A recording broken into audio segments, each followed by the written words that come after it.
জয়চাঁদ বিকেলের দিকে খবর পেল তার মেয়ে কমলির বড় অসুখ। সে যেন আজই একবার গাঁয়ের বাড়িতে যায়।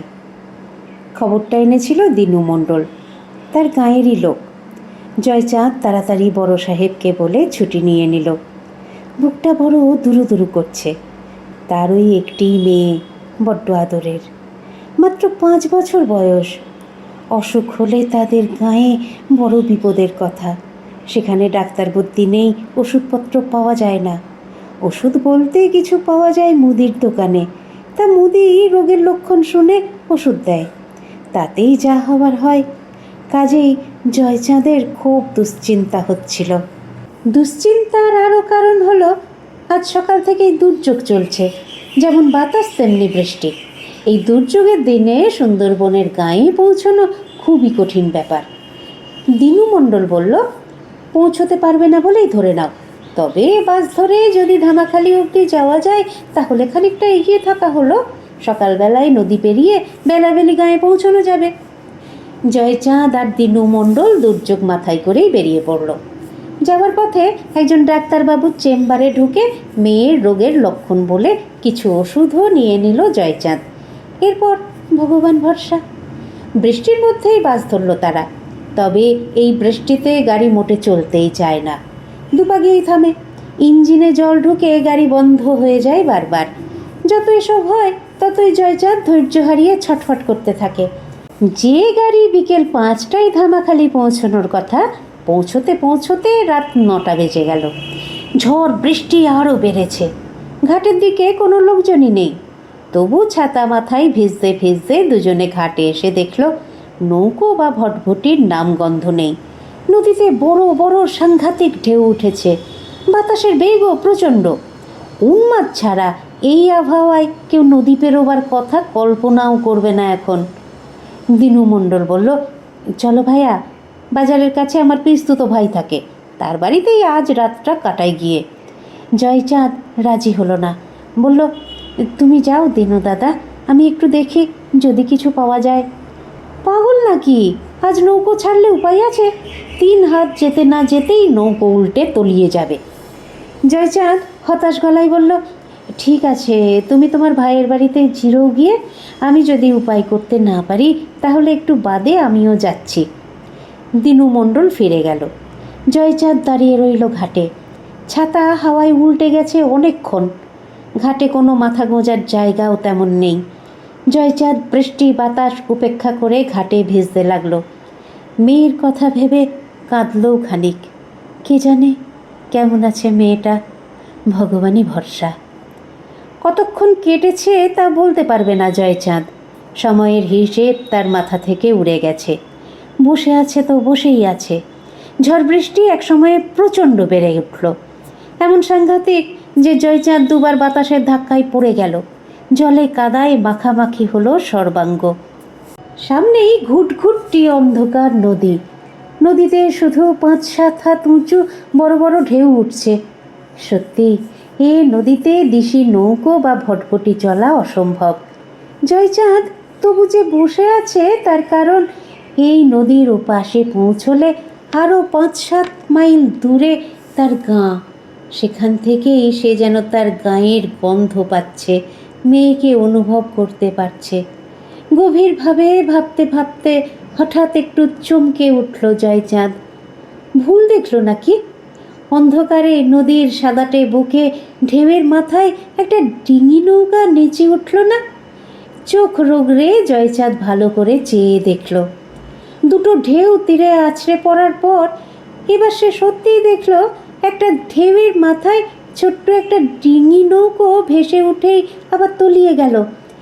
এ দুর্যোগে কেউ ডিঙি পাইবে এটা অসম্ভব। তবে এমন হতে পারে ডিঙিটা কোনো ঘাটে বাঁধা ছিল, ঝড়ে দড়ি ছিঁড়ে বেওয়ারিশ হয়ে ভেসে বেড়াচ্ছে। হঠাৎ জয়চাঁদের মাথায় একটা পাগলামি এলো। সে একসময় ভালোই নৌকো বাইত। ডিঙিটা ধরে একবার চেষ্টা করবে। পারবে না ঠিক কথা, কিন্তু এভাবে বসে থাকারও মানে হয় না। ডিঙি নৌকো সহজে ডোবে না, একবার ভেসে পড়তে পারলে কে জানে কি হয়। জয়চাঁদ তার ঝোলা ব্যাগটা ভালো করে কোমরে বেঁধে নিল। তারপর ঘাটে নেমে জলে ঝাঁপিয়ে পড়ল। ডিঙিটা একটা গোঁত্তা খেয়ে নাগালের মধ্যেই চলে এসেছে প্রায়। জয়চাঁদ ঢেউয়ের ধাক্কায় পিছিয়ে এবং ফের এগিয়ে কোনো রকমের ডিঙিটার কানা ধরে ফেলল। এই ঝড় জলের সঙ্গে যুদ্ধ করে ডিঙি ধরে রাখা মুশকিল। জয়চাঁদ ডিঙিটাকে টেনে আনলো পারে। তারপর অন্ধকার হয়ে যাওয়া চোখে যা দেখল তাতে তার চোখ চরক গাছ। নৌকোর খোলের মধ্যে জলে একটা লোক পড়ে আছে, সম্ভবত বেঁচে নেই। জয়চাঁদ বড় দুঃখ পেল। লোকটা বোধহয় পেটের দায়েই মাছ টাছ ধরতে এই ঝড় জলেই বেরিয়েছিল। প্রাণটা গেল। জয়চাঁদ নৌকোটা ঘাটের খুঁটির সঙ্গে বেঁধে লোকটাকে পাঁজা কোলা করে তুলে এনে ঘাটের পাথরে উপুর করে শোয়ালো। প্রাণ থাক বা না থাক, বাঁচানোর একটা চেষ্টা করা তো দরকার। সেই লোকটার পিঠ বরাবর ঘন ঘন চাপ দিতে লাগলো যাতে পেটের জল বেরিয়ে যায়। সে হাতড়ে হাতড়ে বুঝতে পারল লোকটা বেশ রোগা, জরাজীর্ণ চেহারা, বোধহয় বুড়ো মানুষ। খানিকক্ষণ চেষ্টা করার পর যখন জয়চাঁদ হাল ছেড়ে দিতে যাচ্ছিল তখন এই লোকটার গলা দিয়ে একটা অস্ফুট আওয়াজ বেরিয়ে এলো, গোছের। জয়চাঁদ দ্বিগুণ উৎসাহে লোকটাকে কিছুক্ষণ দলাই মলাই করলো। প্রায় আধ ঘন্টা পর লোকটার চেতনা ফিরে এলো যেন। লোকটা বলল, কে বটে তুমি? আমাকে চিনবেন না, গাং পেরোবার জন্য দাঁড়িয়েছিলুম, হঠাৎ আপনার ডিঙিটা চোখে পড়ল।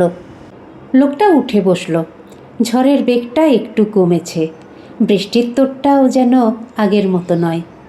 লোকটা কোমর থেকে গামছা খুলে চোখ চেপে কিছুক্ষণ বসে থেকে বলল, ওহ, বড্ড ফাঁড়া গেল আজ। প্রাণে যে বেঁচে আছি সেই ঢের। তা তুমি যাবে কোথা?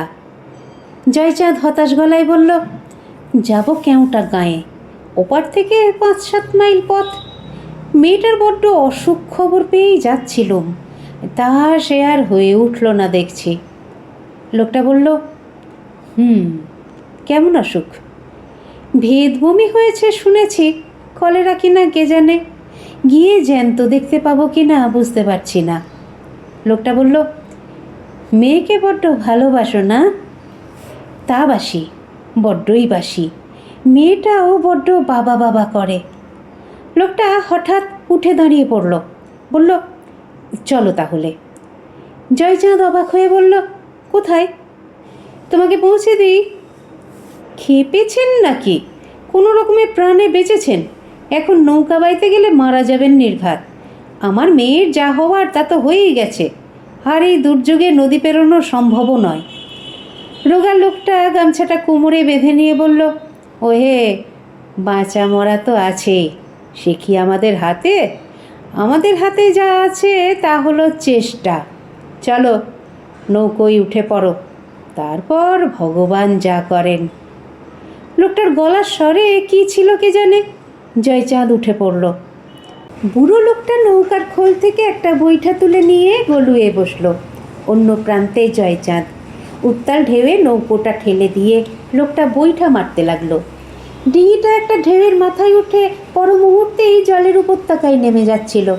আবার উঠল, আবার নামলো, ওঠা আর নামা।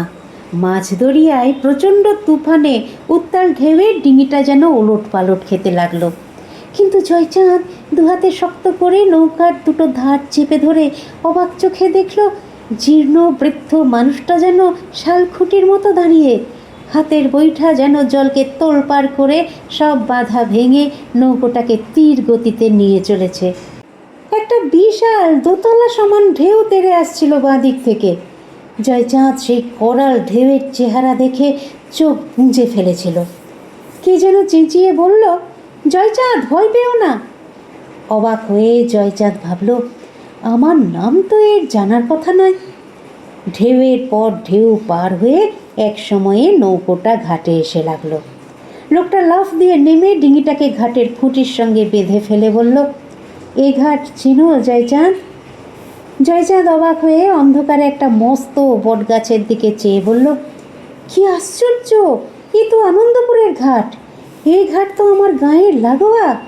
এখানে এত তাড়াতাড়ি কি করে এলাম? নৌকোয় আনন্দপুর আসতে তো 7-8 ঘন্টা সময় লাগে। ঝড়ের দৌলতে আসা গেছে বাবু। জয়চাঁদ মাথা নেড়ে বলল, না, ঝড় তো উল্টো দিকে। যা হোক, পৌঁছে তো গেছো? জয়চাঁদ একটু দ্বিধায় পড়ে হঠাৎ বলল, আপনি কে? আমি আমি তো একজন মাঝি। তোমার দয়ায় প্রাণ ফিরে পেয়েছি। জয়চাঁদের চোখে জল এলো, মাথা নেড়ে বলল, আপনাকে আমি প্রাণ ফিরিয়ে দিতে পারি তেমন ক্ষমতা আমার নেই। আপনি আসলে কে? বাড়ি যাও জয়চাঁদ, মেয়েটা তোমার পথ চেয়ে আছে। জয়চাঁদ চোখের জল মুছে পা ছুঁয়ে প্রণাম করতে যেতেই লোকটা পা সরিয়ে নিয়ে বলল, করো কি জয়চাঁদ, করো কি? বাড়ি যাও জয়চাঁদ। গিয়ে মেয়ের কাছে যাও, সে ভালো আছে, অসুখ সেরে গেছে। জানি মাঝি, আপনি যাকে রক্ষা করেন তাকে মারে কে? বুড়ো মাঝি একটু হাসল, তারপর উত্তাল ঝড়ের মধ্যে বিশাল গাঙে তার ছোট ডিঙাটা নিয়ে কোথায় চলে গেল কে জানে। আপনাদের মতামত আমাকে সমৃদ্ধ করে, তাই অবশ্যই বলবেন আজকের গল্প পাঠ আপনাদের কেমন লাগলো। যারা চ্যানেলটিকে সাবস্ক্রাইব করেছেন তাদের অসংখ্য ধন্যবাদ। আর যারা এখনো পর্যন্ত সাবস্ক্রাইব করেননি তারা একটু কষ্ট করে সাবস্ক্রাইব করে নিয়ে সঙ্গে থাকুন না প্লিজ। একটু লাইক শেয়ার এগুলো নিশ্চয়ই বলে দিতে হবে না? সুস্থ থাকবেন, সুন্দর থাকবেন আর অপেক্ষা রাখবেন পরবর্তী গল্পের। নমস্কার।